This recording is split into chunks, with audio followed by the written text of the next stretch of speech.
Bonjour à tous, je suis ravi de vous retrouver aujourd'hui pour un nouveau call case. Celui-ci est à la demande de Rose.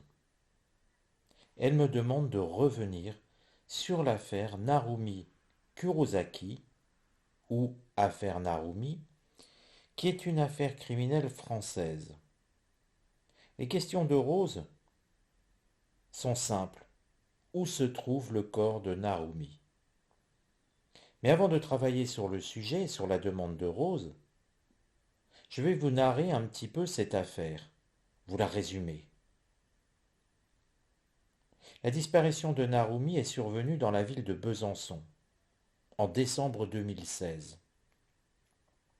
Son ex-petit ami, le Chilien Nicolas Zepeda Contreras, qu'elle avait rencontré au Japon et dont elle s'était séparée 2 mois auparavant, est rapidement considéré comme le principal suspect par les enquêteurs. Malgré l'accumulation de preuves contre lui, il ne reconnaît aucune culpabilité. Il est pourtant condamné le 22 avril 2022 à 28 ans de réclusion pour assassinat par la cour d'assises du Doubs.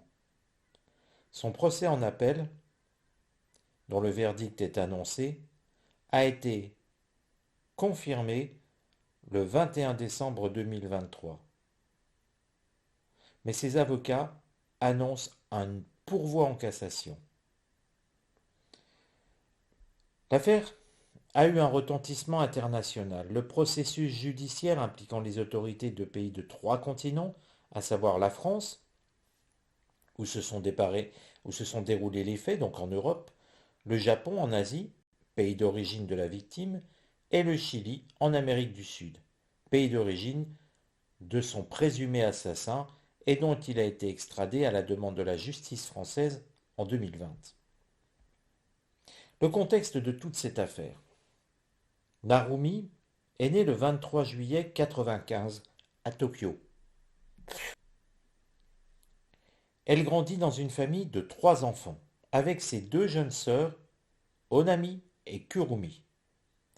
De 2011 à 2014, elle est élève au lycée métropolitain Kokusai, à Tokyo.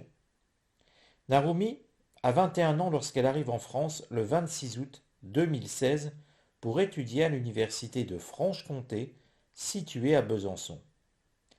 Elle y suit des cours de français au sein du Centre de linguistique appliquée avant de débuter un semestre en licence d'économie à partir du mois de janvier. Narumi occupe une chambre d'étudiant au premier étage de la résidence universitaire située sur le campus de la Boulois. Nicolas Zepeda Contreras est né, lui, le 11 décembre 1990 à Santiago. Il est issu d'une riche famille chilienne de 3 enfants. Son père, Humberto Zepeda, est l'un des hauts dirigeants de l'opérateur de téléphonie mobile Movistar.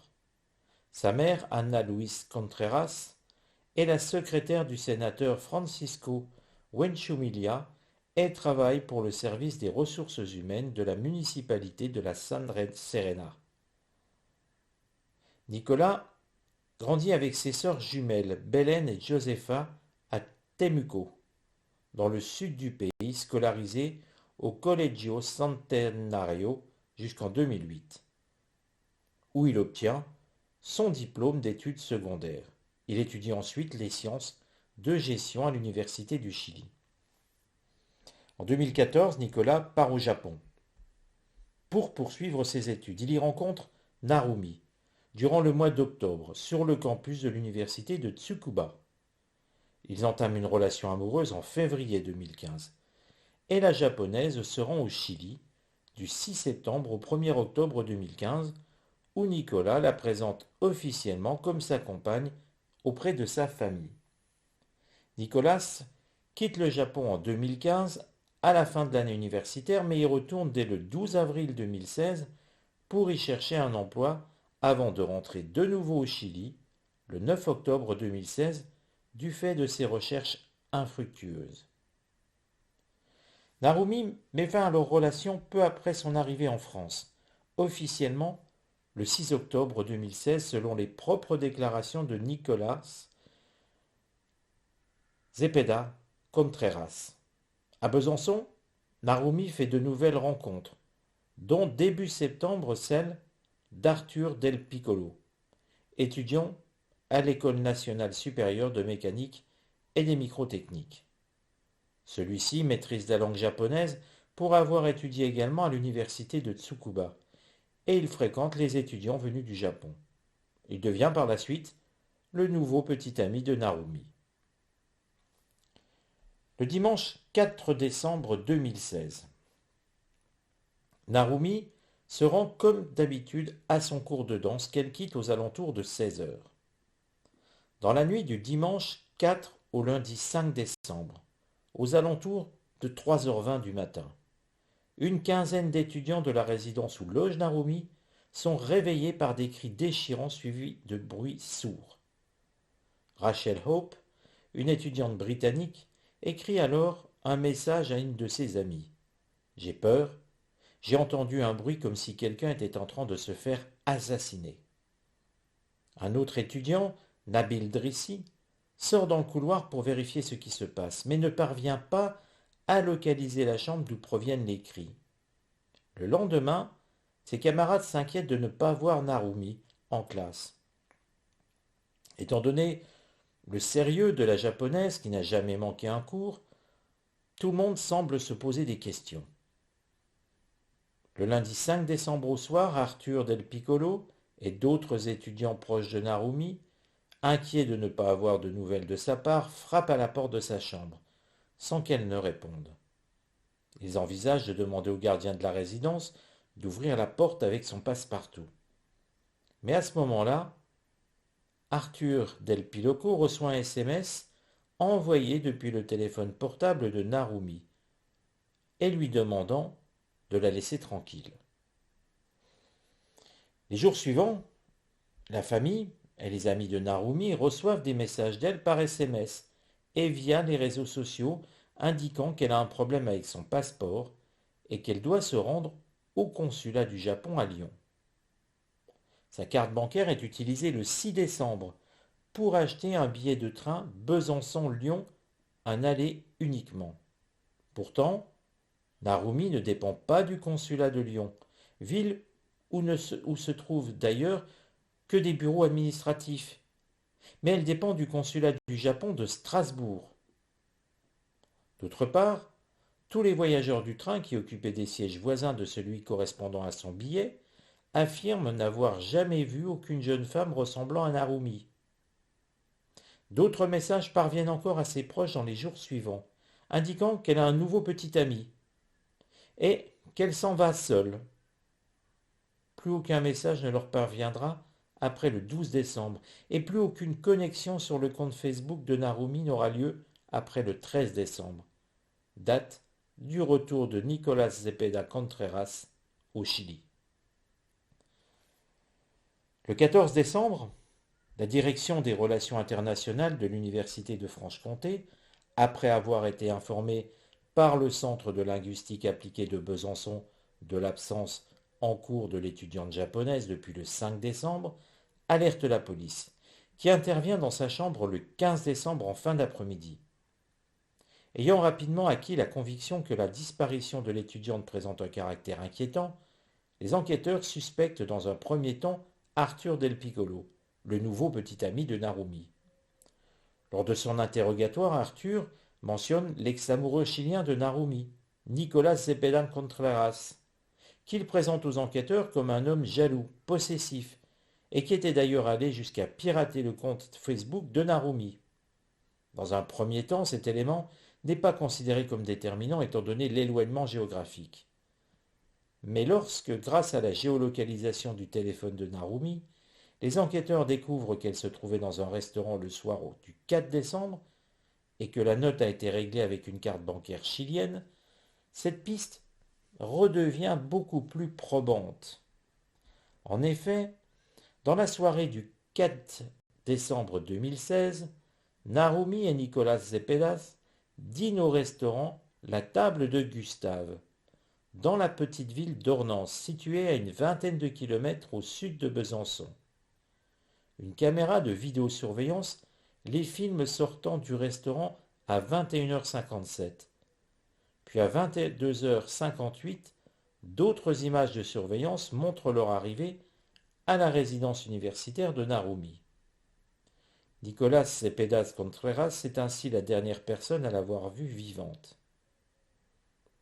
Le 23 décembre, le chef de la police judiciaire de Besançon donne une conférence de presse lors de laquelle il déclare « Nous sommes à 100% sûrs que c'est une affaire criminelle. On n'a aucune nouvelle de Narumi depuis le 4 décembre. Malheureusement, on pense qu'elle est décédée dans des circonstances particulières. » Et le 28 décembre, le patron du bar tabac Le Miribel, situé à Verdun dans le département de la Meuse, certifie qu'il a vu la jeune femme vivante le 19 décembre. Il précise qu'elle aurait passé plus de 2 heures dans son établissement et qu'elle pleurait beaucoup. Elle était très mal. Cette piste a pourtant été rapidement écartée. Alors pour information, elle a été écartée tout simplement parce qu'elle a été vérifiée et que la jeune femme qui pleurait n'était pas Narumi. L'enquête en elle-même. L'enquête est confiée à la police judiciaire de Besançon sous les ordres du commandant divisionnaire Régis Millet. La police pénètre dans la chambre 106, celle de Narumi, le 15 décembre à 17h31 et constate qu'elle est parfaitement rangée, alors même que les amis de l'étudiante japonaise soulignent qu'elle était d'habitude plutôt désordonnée.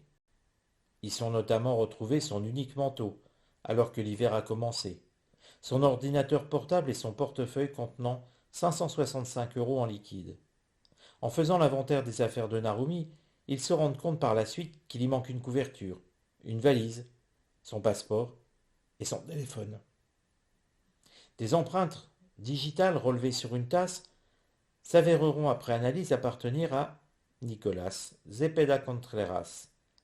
Et à partir de l'ADN, reconstitué grâce aux empreintes, les enquêteurs retrouvent des traces du suspect sur une bouteille d'eau, un t-shirt, les murs, le sol de la salle de bain et le rebord du lavabo. Les enquêteurs parviennent à retracer assez précisément l'emploi du temps de Nicolas, grâce à l'exploitation des données de la puce GPS de sa voiture de location, de son téléphone mobile et de sa carte bancaire Visa. Il arrive en Europe le mercredi 29 novembre 2016 par un vol atterrissant à l'aéroport de Genève après une escale à Madrid. Le lendemain, il voyage dans un autocar Flixbus jusqu'à Dijon, où il récupère une voiture de location qu'il a réservée le 17 novembre à son arrivée. Le jeudi 1er décembre, toujours à Dijon, il se rend dans l'hypermarché Carrefour du centre commercial de la Toison d'Or, où il achète un bidon de 5 litres de combustible pour chauffage d'appoint, une boîte d'allumettes et un pulvérisateur de détergent au chlore. Puis selon les données GPS de sa Renault Scénic de location, il passe une demi-journée à arpenter des voies secondaires de la vaste forêt de Chaux, à l'est de la ville de Dole, dans le Jura. Entre le 1er et le 4 décembre, il fait chaque jour l'aller-retour vers Besançon. Les antennes GPS enregistrent notamment des déplacements à proximité de la résidence universitaire et du centre linguistique où étudie Narumi. Et le vendredi 2 décembre, il est repéré à l'intérieur de la résidence universitaire par 2 étudiantes avec qui il échange quelques mots. Après avoir dîné avec Narumi le dimanche 4 décembre, il se rend avec elle dans sa résidence universitaire. Sa voiture demeure stationnée devant la résidence jusqu'au mardi 6 décembre, se remettant en mouvement à 4h23 du matin et se déplaçant entre 5h55 et 7h44 à nouveau dans les mêmes zones de la forêt de Chaux que 5 jours auparavant. Il ramène la voiture de location à Dijon le 7 décembre à la mi-journée. Selon les employés de l'agence de location, il rend la Renault couverte de boue, aussi bien sur les parties extérieures qu'à l'intérieur, au niveau du conducteur et dans le coffre. Il achète ensuite un billet de bus pour se rendre à Genève, où il prend finalement un avion jusqu'à Barcelone. Entre le 7 décembre et le 12, il passe plusieurs jours dans la capitale catalane chez son cousin Juan Felipe Ramirez. Le lundi 12 décembre, une semaine après la disparition de Narumi, il se rend de nouveau à Genève pour reprendre un vol vers Santiago avec escale à Madrid. Rentré au Chili, le 13 décembre, il retourne dans son appartement de Standing, dans la commune de Las Codes, dans l'agglomération de Santiago.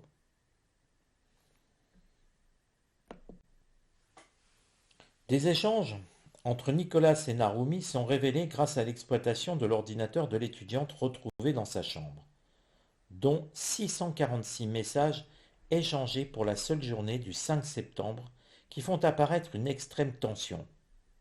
Lors de cette conversation, Nicolas demande notamment à Narumi d'effacer certains de ses contacts sur Facebook, dont celui d'Arthur Del Piccolo, ce qu'elle refuse. Il se montre alors menaçant. Je vais perdre ma patience, Narumi. Tu t'es comporté comme le diable en personne aujourd'hui. Tu m'as traité comme une poubelle. Le 7 septembre 2016, Nicolas met en ligne une vidéo sur Dailymotion dans laquelle il parle de sa relation avec Narumi, en des termes troublants. Elle doit payer un peu ce qu'elle a fait et assumer qu'elle ne peut pas continuer à faire ce genre d'erreur avec une personne qu'il aime. Il précise également dans cette vidéo que certaines conditions sont applicables pendant son séjour en France et d'autres sont applicables pour toujours. Si elle ne peut pas suivre ces conditions pendant 2 semaines à partir de maintenant, je mettrai ces conditions à exécution avec effet immédiat. Le 8 octobre 2016, un autre échange ponctué de nombreux messages a lieu entre les deux ex-amants, au cours duquel Narumi reproche notamment à Nicolas de l'avoir mise enceinte sans en assumer les conséquences, tandis que lui la blâme pour son départ vers la France et ses fréquentations. Je suis venu au Japon et tu t'es échappé en France, c'est toi qui nous as cassés, pour des raisons purement égoïstes. Cet échange se conclut violemment, Narumi répondant à Nicolas, qui lui réitère pourtant son amour. Va te faire... J'espère vraiment que tu auras un problème avec ta chose qui se trouve entre les jambes. Je vous évite les mots grossiers. Les messages postés par l'utilisateur du compte Facebook de Narumi après le 5 décembre ont été émis depuis des lieux traversés au moment même par Nicolas. Une dernière synchronisation de ce compte Facebook de Narumi est constatée le 13 décembre depuis le Chili. Les recherches sur le corps. Les premières recherches du corps de l'étudiante japonaise ont lieu au mois de janvier 2017 dans la forêt de Chaux, avec l'aide des équipes du groupe d'investigation cynophile de Gramat. Une deuxième campagne de recherche est menée dans le secteur de Parçay du 10 au 12 avril 2017, avec la participation de 80 policiers, de plongeurs venus de Strasbourg, de maîtres chiens de la gendarmerie spécialisés dans la recherche de cadavres et un hélicoptère. Une troisième et dernière opération de foule a lieu en décembre 2017. Toutefois, les recherches vont être abandonnées. Malgré tout, rien n'est trouvé. Au total, ce sont quand même 1500 heures d'investigation entre décembre 2016 et juillet 2018. Mais le corps ne sera jamais retrouvé. L'audition des témoins. Plusieurs témoignages sont recueillis par les inspecteurs pour déterminer le déroulement des événements et révéler le comportement du suspect. Arthur Del Piccolo tout d'abord, le nouveau petit ami de Narumi, est entendu une première fois le 13 décembre 2016 et une seconde le 15 décembre. Il déclare être rentré dans la chambre de Narumi le 12, en compagnie d'un autre ami de l'étudiante nommé Shintaro Obahata, grâce au responsable de sécurité de la résidence, et précise, en général, c'est le bazar sur son bureau. Et là, tout était rangé. La vaisselle, les affaires sur le bureau, l'ordinateur portable dans sa pochette. Il ne reconnaissait pas les lieux. Rachel Roberts, étudiante britannique, et Nadia Waked, étudiante algérienne, sont entendues car elles logeaient dans la même résidence que Narumi. Toutes deux identifient Nicolas Zepeda Contreras comme étant celui qu'elles ont croisé au sein de la résidence dans les jours précédant la disparition de Narumi, et dont le comportement a attiré leur attention. Nadia déclare en effet l'avoir vu assis, recroquevillé sur lui-même comme le meuble de la cuisine, tandis que Rachel affirme avoir eu peur quand il se cachait derrière la porte de la cuisine. Juan Felipe Ramirez, le cousin de Nicolas, chez qui ce dernier a passé 5 jours avant son retour en Chili, est entendu le 24 janvier 2017 par la police catalane. Il livre plusieurs détails troublants concernant les discussions qu'ils ont eues durant ce séjour. Nicolas lui cache sa rencontre avec Narumi, expliquant qu'il était simplement venu en Europe pour participer à un congrès à Genève. Ramirez étant étudiant en médecine, il lui pose également des questions sur la mort par asphyxie. Son cousin confie également avoir été surpris par une phrase de Nicolas dans laquelle il parle de Narumi au passé. Narumi aimait beaucoup la mer. Ramirez fait une nouvelle déposition à la police le 31 janvier 2017, après avoir reçu un message sur Facebook dans lequel Nicolas lui dit que la famille devait s'entraider en ces moments compliqués, ce qu'il perçoit comme des menaces voilées pour qu'il ne collabore que le strict nécessaire avec la police. Et les dépositions de Nicolas Zepeda. Le 30 décembre 2016, le suspect se présente spontanément à la police judiciaire chilienne. Ceci pour faire une déposition. Il décrit ainsi sa dernière rencontre avec Narumi. Nous nous sommes rencontrés le dimanche 4 décembre, dans l'après-midi, au moment où elle rentrait chez elle. Surprise et en pleurs, nous nous sommes enlacés et je lui ai dit la raison de ma visite en Europe. Il raconte qu'ils sont ensuite allés dîner dans un restaurant à Ornans, puis, à la demande de Narumi, qu'ils sont retournés dans sa chambre universitaire pour avoir des relations intimes. Après quoi Narumi lui aurait demandé de partir. Il conclut sa déclaration en précisant qu'en quittant la résidence, son téléphone portable avait glissé et qu'en essayant de le retrouver, il avait fini par sortir par une issue de secours plutôt que par la porte principale. Perdu dans mes pensées, j'ai marché vers le centre-ville en attendant que Narumi me recontacte, ce qui n'est jamais arrivé.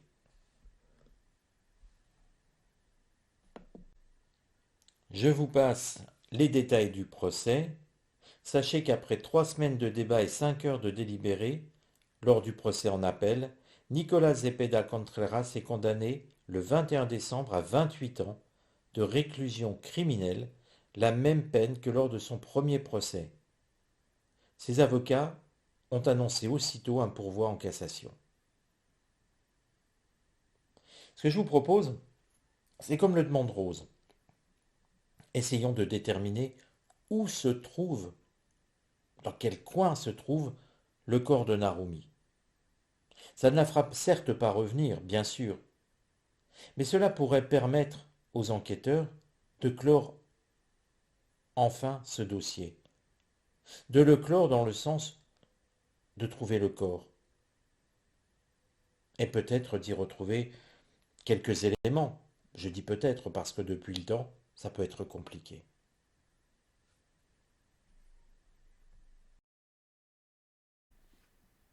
Après ce long récit sur la disparition et l'assassinat de Narumi, essayons de savoir, avec l'aide de l'oracle de Béline et du tarot de Marseille, si on peut arriver à localiser où se trouve le corps, dans quel secteur, ce qui serait remarquable près du corps.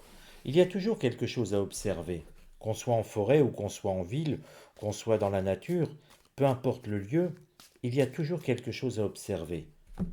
D'ailleurs, les recherches ont été mises dans plusieurs secteurs. Alors on va faire quelque chose de très simple, c'est poser directement la question à l'oracle et au tarot, dans quel secteur se trouve le corps de Narumi.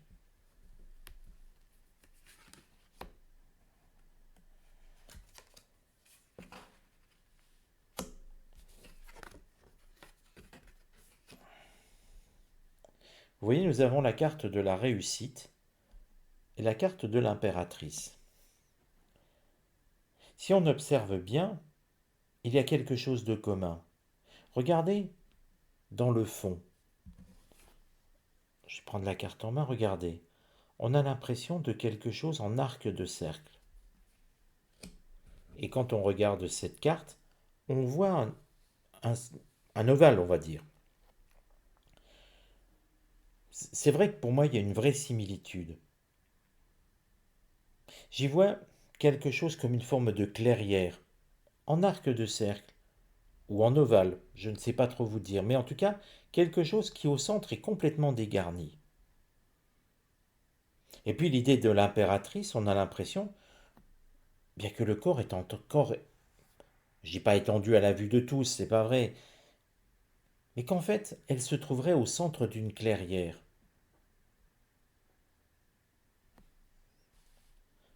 Ça nous donne peut-être, alors je ne connais pas le secteur, mais je pense que ceux qui sont non loin des secteurs de recherche pourraient très facilement savoir dans quelle zone se trouve le corps.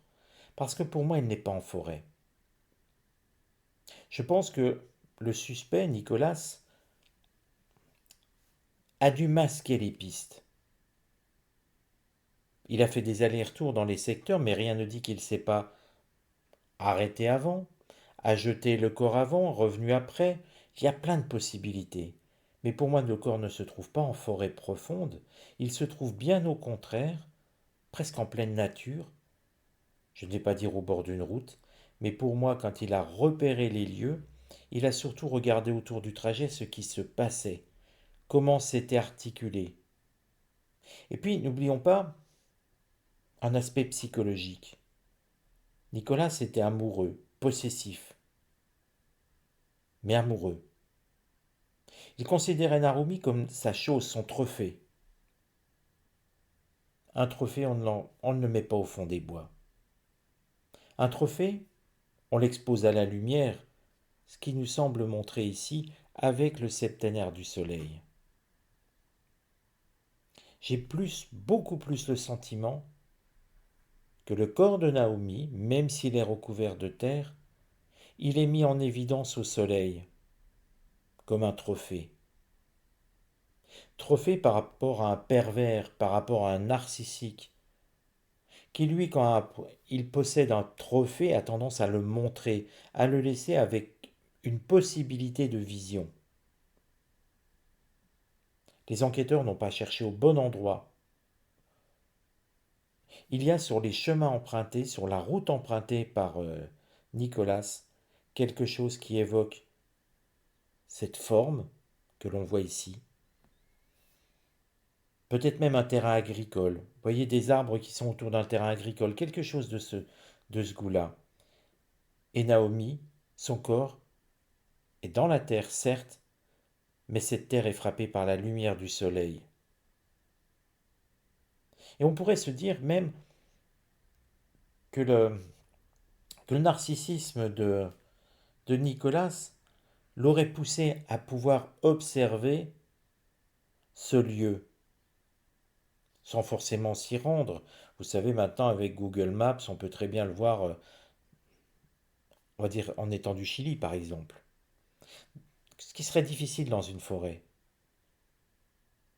Mais le narcissisme extrême, cette volonté de posséder, il veut la posséder aussi dans la mort. Alors on peut demander aussi à l'oracle comment doivent faire les enquêteurs pour retrouver ce lieu, à part dire qu'il faut chercher. Essayons de les aider un petit peu. Déjà la première carte, c'est une carte, la tour, qui dit qu'il faut tout balancer, tout ce qu'on sait sur le lieu. Pas vraiment tout, mais en tout cas tout reprendre à zéro. Garder la base, mais tout le reste on élimine. Ce qui montre bien que ces histoires d'aller en forêt, dans certaines parcelles, c'est pas ça. Et puis de se faire aider. Alors là, je ne sais pas si on peut encore se faire aider par les chiens autant d'années après, ou par des hélicoptères qui pourraient voir des ossements dans le sol, je ne sais pas trop comment ça se passe. Mais en tout cas, il existe une possibilité d'aide. Et je ne parle pas des aides avec un sourcier ou avec le pendule. Je parle avec des aides techniques. Qu'y a-t-il de remarquable, s'il y a quelque chose de remarquable, autour ou pas très loin du corps de Narumi?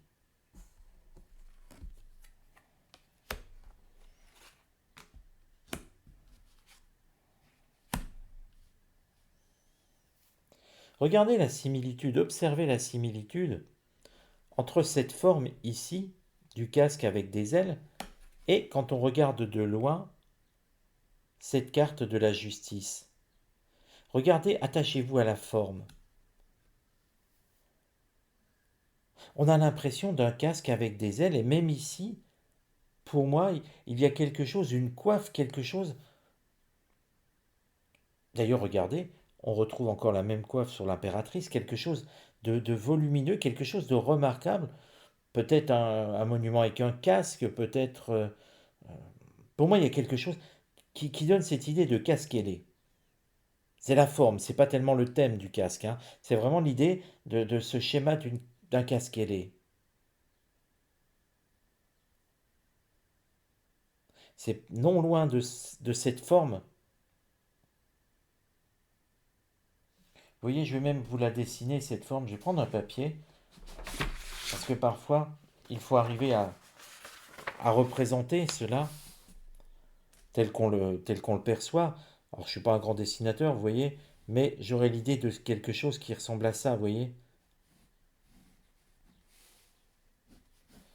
Si ça vous parle, vous savez que c'est non loin de ce bâtiment. Non, pas de ce bâtiment.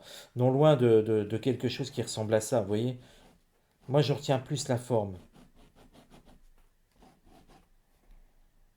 Ça peut paraître brouillon, mais je pense que si vous connaissez bien les lieux, vous avez vraisemblablement quelque chose qui vous parle. Voici, j'espère que ce tirage, même s'il est court, aura donné satisfaction à Rose et peut-être aura permis à des enquêteurs de reprendre les recherches. Je vous donne rendez-vous à très bientôt pour une nouvelle vidéo, pour un nouveau sujet, un nouveau call case. Je vous embrasse, prenez soin de vous.